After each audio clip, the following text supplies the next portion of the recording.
Formatting cells is quite a time-consuming process, but Excel has a tool that can help us drastically reduce the time we spend formatting. It allows us to copy and reuse a formatting we've used in the past. Let's see how.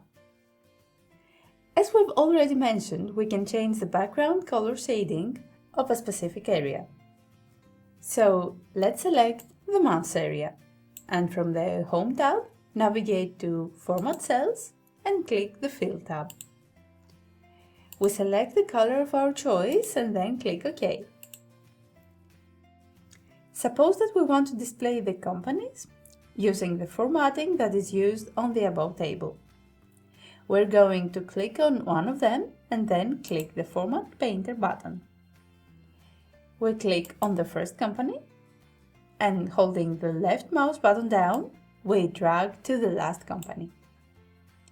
If we release the mouse button, the area will be formatted and will look like the area of the above companies. Let's do the same with the values area. We click anywhere on the values area and then click the Format Painter.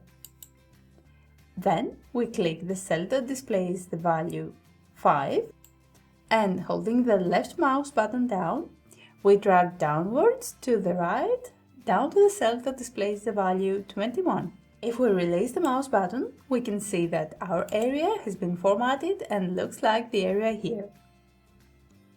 In order to remove the background color from a certain area, we'll have to select it first and then from the Format Cells option, pick up the Fill tab and select No Color. If we click OK, we can see that the background color has been removed. Alternatively, you can use the Fill Color button in the Font command group of the ribbon. Let's undo the change. The cells are selected, and now we click on the small arrow next to the Fill Color button and select No Fill. The shading of the cells has been removed, but the border lines haven't. If we want to remove both the background color shading and the borders,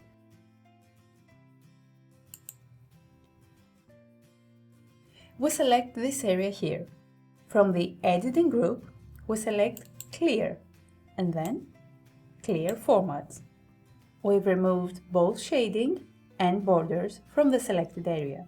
Alternatively, let's undo. We can remove the borders using the Border button of the Font command group. We click the arrow next to the Border button on the Font command group, and a list of options is displayed. We click on No Border, and the borders have disappeared. So today, in addition to learning how to use the Format Painter, we have also learned how to remove the fill and the borders of the cells.